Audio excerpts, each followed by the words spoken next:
Channel पर फिर से आपका स्वागत है। ये इस कहानी का आज का एपिसोड डेनियल कपूर के ईश्वरी को नापसंद करने की एक ही वजह थी कि ईश्वरी एक लड़की थी और उन्होंने एक ग्रैंड सॉन चाहिए था ताकि वो उनके वंश को आगे बढ़ा सके।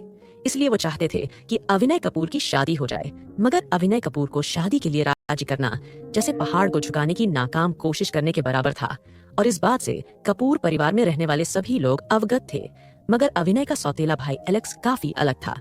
वो एक प्ले बॉय था। हर दिन वो एक नई लड़की के साथ पार्टीज में दिखाई देता था, जिस वजह से वो घर भी काफी कम आता था। उसका कभी कभी घर आने की वजह सिर्फ ईश्वरी थी, और वही वो इकलौती इंसान थी जिससे वो बेहद प्यार करता था। एलेक्स ने खाना खाकर जेनी आंटी से कहा, आंटी, मुझे लगता है कि ईश्वरी अपने दोस्तों के साथ पार्टी करने गई होगी। जेनी आंटी ने अपने मुंह पर हाथ रखा और कहा, ये तुम क्या बात कर रहे हो? एलेक्स, जानते हो ना, वो अभी बस 5 साल की बच्ची है, और अभिनय कपूर सर को ये बात पता चली तो पता नहीं आपके साथ क्या होगा। एलेक्स ने कहा, ओ आंटी, भाई 1 हफ्ते के लिए बिजनेस ट्रिप पर गए हैं, तो अभी तो ईश्वरी को एंजॉय करने दो। इतना कहकर एलेक्स डाइनिंग टेबल से उठा और वहां से चला गया। रात के वक्त जैस्मिन अपने रूम की बालकनी में खड़ी शमिता से इस घर के अजीब लोगों के बारे में बातें कर रही थी।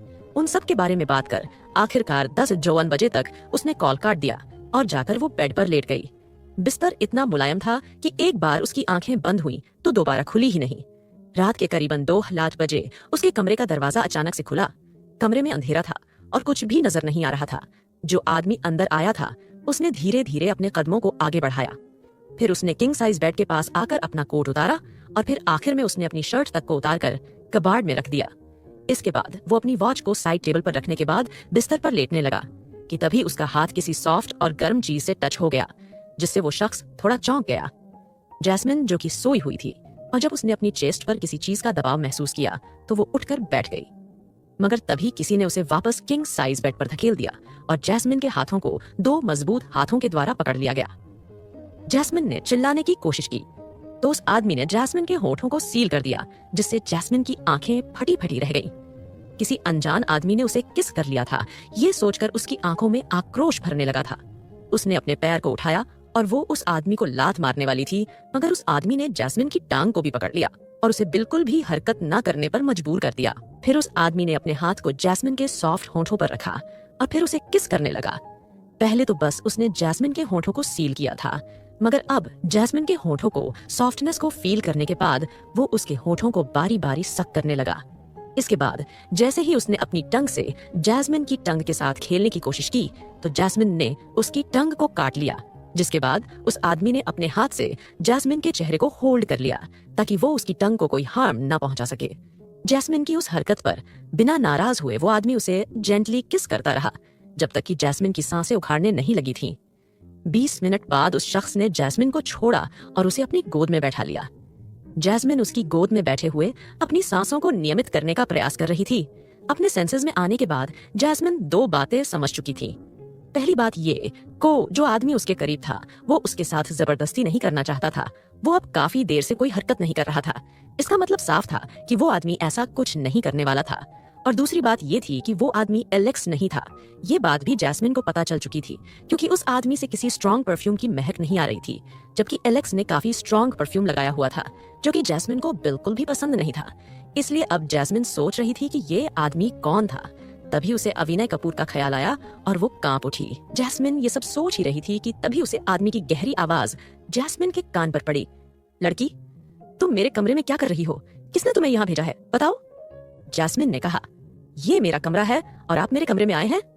उस आदमी ने जैस्मिन की बात सुनकर तंजिया लहजे में कहा, मैं अभिनय कपूर हूँ और ये घर मेरा है, तो ऑब्वियसली ये रूम भी मेरा होगा, मगर तुम मेरी नहीं हो। सो टेल मी, तुम कौन हो और तुम्हारी हिम्मत कैसे हुई मेरे कमरे में आने की? उस गहरी आवाज को सुनकर जैस्मिन जैसे कहीं खोने लगी थी। वो आवाज सच में बहुत ही अट्रैक्टिव थी। हालांकि वो उसे धमकी ही दे रहा था, मगर फिर भी जैस्मिन बस उस आवाज को सुनना चाहती थी। मगर अभिनय कपूर आगे कुछ बोला ही नहीं तो जैस्मिन अपने होश में आई और उठने की कोशिश करने लगी।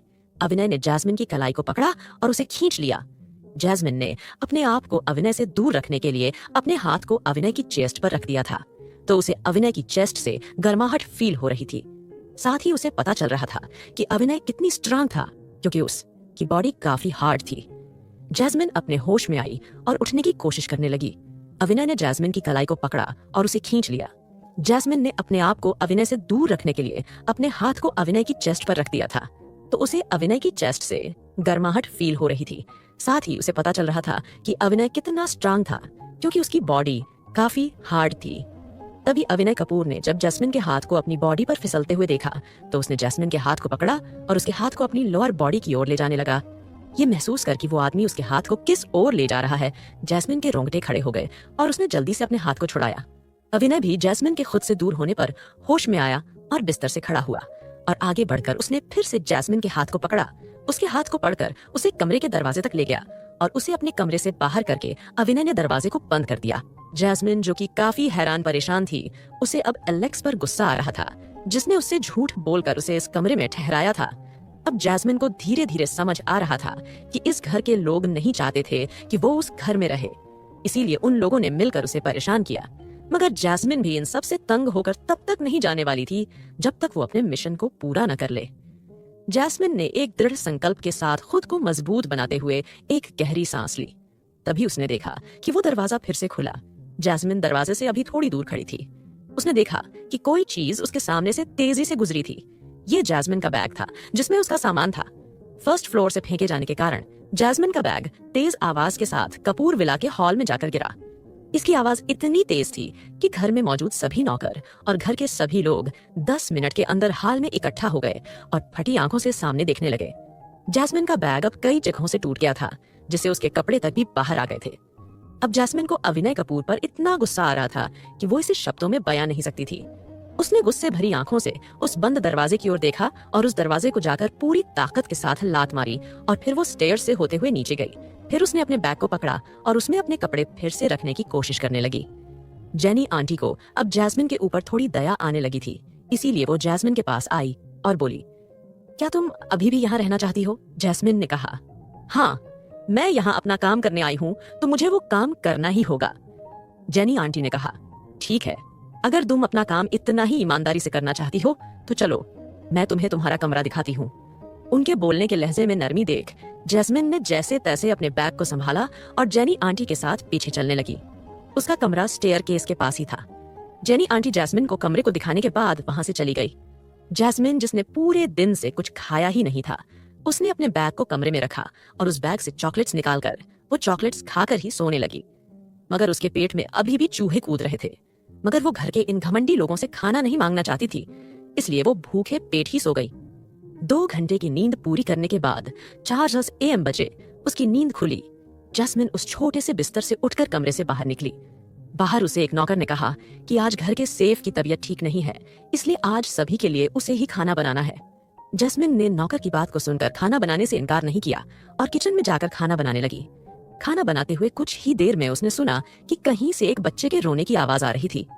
जैस्मिन उस आवाज को सुन किचन से बाहर निकलने लगी, मगर तभी जेनी आंटी वहां पर आकर खड़ी हो गई और उन्होंने जैस्मिन से कहा, तुम्हें घर के मामलों में दखल देने की जरूरत नहीं है। जैस्मिन ने ये सुनकर कहा, लेकिन कोई बच्चा रो रहा है। जेनी आंटी ने कहा, अभी अविनय सर ईश्वरी बेबी को डांट रहे हैं, इसलिए तुम वहां मत जाओ। जैस्मिन ने कहा, मगर वो उस बच्ची को क्यों डांट रहे हैं? क्या वो उसे प्यार से नहीं समझा सकते? जेनी आंटी ने कहा, मैंने कहा ना कि तुमको घर के किसी मामलों में दखल नहीं देना है, एक बार समझ नहीं आता। जैस्मिन ने जेनी आंटी की ये बात सुनी तो वो फिर से जाकर किचन काउंटर के पास जाकर डिशेस को वॉश करने लगी। डिशेस को वॉश करने के बाद उसने अपने हाथों को पोंछा और वो बाहर जाकर झांक कर देखने लगी। उसने हॉल में देखा कि वो छोटी बच्ची दौड़कर किचन की ओर आ रही थी। ईश्वरी ने आज पिंक फ्रॉक पहनी हुई थी और उसने अपने बालों के बन भी बनाए हुए थे, जिससे वो काफी क्यूट लग रही थी। उसके फुटवेयर भी काफी प्यार थे, मगर उसकी आंखों में मोटे मोटे आंसू जैस्मिन को तकलीफ दे रहे थे, इसलिए जैस्मिन उसे अपनी ओर आता देख झुक गई। ईश्वरी जैस्मिन के पास आई और उसने कसकर जैस्मिन को गले लगा लिया और वो जोर जोर से रोने लगी। जैस्मिन अपने कंधे पर ईश्वरी के आंसू महसूस कर सकती थी। उसने प्यार से ईश्वरी की पीठ को सहलाते हुए कहा, क्या हुआ आपको? जैस्मिन के स्पर्श को पाकर ईश्वरी को एक अलग ही सुकून मिल रहा था, ठीक ऐसा जैसा सुकून किसी बच्चे को अपनी माँ के आंचल में आकर मिलता है।